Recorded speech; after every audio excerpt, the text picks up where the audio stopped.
Окей. Биз ушул функцияны кайра өз башынан жазсак. Келдик, могул эмени башынан жазабыз дагы биз өчүрүп коебуз. Файл пустой. Эч нерсе жок. Тест жактан ката бериши мүмкүн. Биз тест жазбаганыбыз үчүн бунун баарын комментке алып коебуз. Проблема жок. Бул жакка келип биз баштайбыз. Бир Flutter проекти дагы Dart проектке окшоп эмне кылат? Муну ишип турайын. Пока. Main деген функциядан баштайт. Main дейбиз. Main функциясы эч кандай аргумент албайт. Сырттан эч нерсе албайт, себеби биринчи эле иштегенде ушул функция иштейт. Бул албай эле койсун. Так, келебиз. Анан run app деген бир функция бар. Бул уже башка бирөөлөр тарабынан бизге жазылып келген. Биз болгону буну чакырып колдонобуз. Бул каяктан келет десеңиздер, мону жазсаңыздар, мына автоматтык түрдө Flutter Material Dart деген бир файлды импорт кылат. Ушул файлдын ичинде могул runapp деген функция аталган. Ичине кирсек bizde бар. Runapp деген функция аркага эч нерсе кайтарбайт экен, void деп турат. Ичине бир параметр алат экен, widget алат экен. Анан функциянын денеси. Уже эме коддорду окуп башташыбыз керек да бизчи. Функциянын денеси. Анан келдик, биз уже түшүндүк буну. Бул болгон аркага эч нерсе кайтарбайт экен, демек буга мындай деп коебуз дагы бир widget берип коюш керек. Окей. Эми widget экенин билиш керек эле, бирок ал чоң тема болгондугу үчүн ага өзүнчө кийинки сабакта ошол widgetке өзүнчө бир сабак кылабыз да. Пока что могул жерин түшүнбөй калышыңыздар мүмкүн сиздер. Класс дедик, бир класс түзүп класс экенин advanced Dart'та айтабыз буну. MyApp дедик. Биз каалаганды алып берсек болот. Могул MyApp деп туруп, менин тиркемем деп, мен каалаганды алып бердим. Давай кыргызча берип көрөбүз, менин тиркемем. Андан extends дедик. Extends деген сөздү кийин өйрөтөбүз, эмненин маанисинде экенин. Widget десек, widget деп туруп, анан могул класстын денесин жазабыз. Денесин могул тармак каша менен белгилейбиз. Могул эки кашанын ортосу могул менин тиркемем деген класска таандык. Stateless widget, анан stateful деген widgettер бар, аларды кийин айтабыз, могул extends дагы кийин айтабыз барды. Эми мен буну бул жакка берип, муну чакырышым керек. Чакырышым эмне кылат элем? Жөнөкөй кашаны ачып чыгат элем. Окей. Анан бул мага ката өтөт, мен катана келип туруп, сурасам айтат бул жакта. Non-abstraction class inherited after set. Use k widget constructor. Окей, конструктор түзгөндө кийин айтабыз. Менин тиркемем super.k деп коелу. Эми дагы бир ката өтөт. Бул бир метод алыш керек экен да. Build деген метод алыш керек экен. Окей, анда build деген метод түзөйүн. Астына эле build келсеңиздер, муну жазып коет өзүчө. Бирок биз эме жазайлы, башынан жазайлы. Build деген метод аркага эмне кайтарыш керек экен? Widget кайтарыш керек экен. Анда баягы void деп жазат элек, ошонун ордуна эле widget деп жазабыз. Анан build деп атын беребиз. Анан жөнөкөй кашаны ачып жабабыз. Анан денесин беребиз, функциянын денесин беребиз. Бул жакта ката кетти, бирок бул жакта ката кеткен жок. Себеби бул эмне алыш керек эле? Build context деген, анан context деген бир параметр алыш керек эле. Окей. Аны дагы бердик. Бул дагы эле ката өтөт. Себеби бул аркага эмне кайтарыш керек дейт? Бир widget кайтарыш керек дейт. Окей. Бир widget кайтарсын. Return материалы бердик.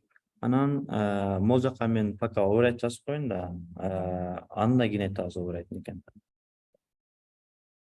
Мен кийин айтабыз деген нерселерди балким айтпай калышыбыз мүмкүн да, ошон үчүн могул жакка жазып алайын да. Классты кийин айтабыз дедим.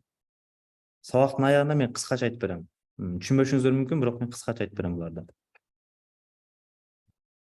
Stateless'ти кийин айтам дедим.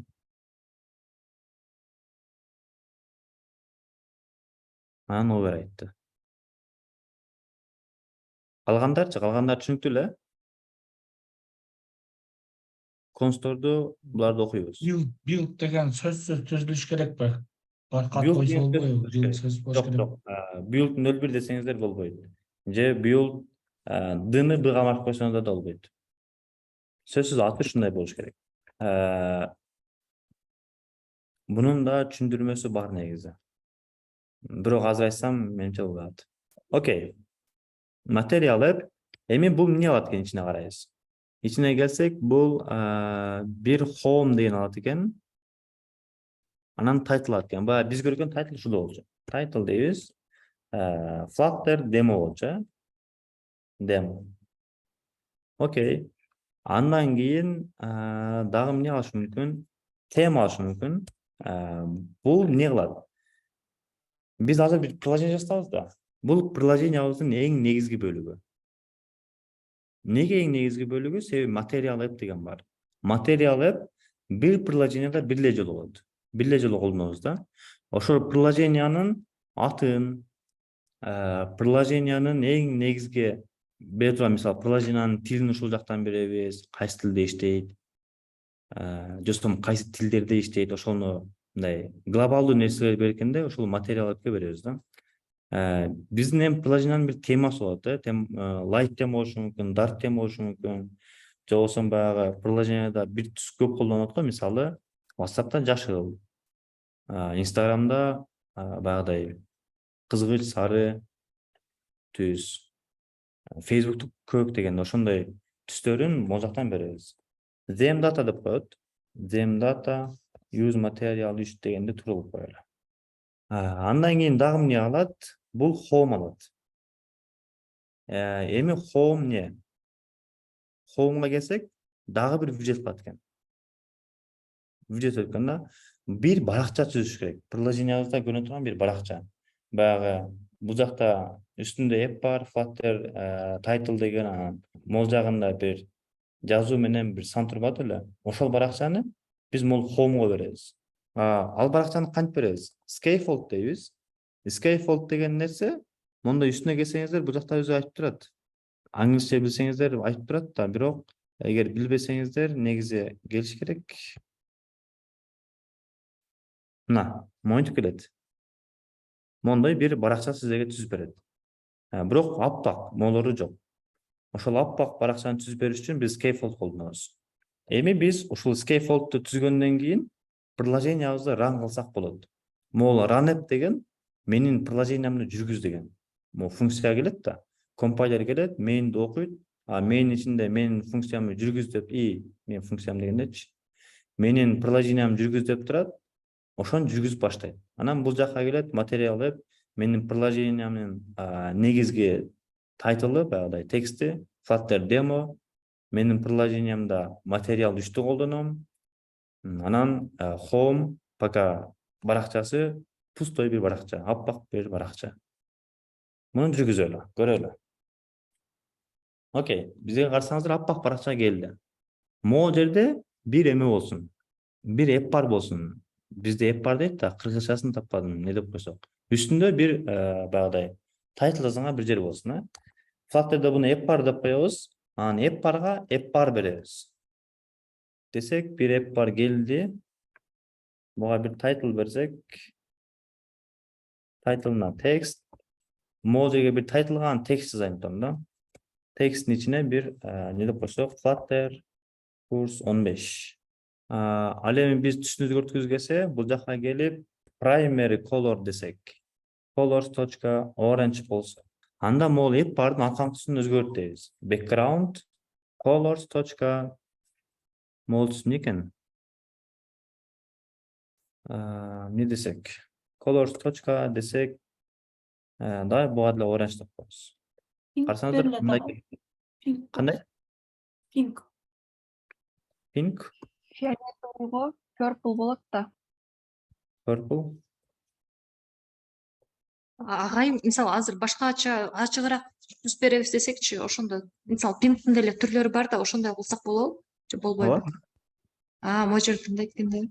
Yes. Мисалы ушул неме түз болсун эми. Окей, ким түсүн кааласа, могул жерден мындай басат, келет түсүн өзгөртүп алат, Бизде пока ушул болуп турсун. Эми карайбыз, могул тексттин түсү окшошпой калды бугачы. Баягыдай Менимче ак болсо дагы жакшыраак көрүнмөк ушул. Бирок булар да кара экен. Биздики ак боло берсин. Келебиз. Мен текстке стиль берем. Style. Текстке берип аткан үчүн модта келсеңиздер, бул текст стайл алат экен. Мындай келсеңиздер айтат, бул мен текст стайл аламын депчи. Анда сен текст стайлсаң, текст стайл беребиз сага. Окей. Анан буга келип текст стайлдын ичинде не деген бар экен? Color деген бар экен. Окей, анда color алса, color'ун берели. Colors точка ак болсо white. Саттер ушунусу менен оңой да, мындай. Жөлөшүнтүп берип кете бересиз, өзү бияктан түзүп коет. Эми булардын да бэкграунттары бар, булар кантип жазылган, эмнеден. Ал могу класс деген темада ошондой болгон турбайбы дейсиздер да кийин. Биз app барды түздүк, эми ортосуна мына текст коюш керек экен.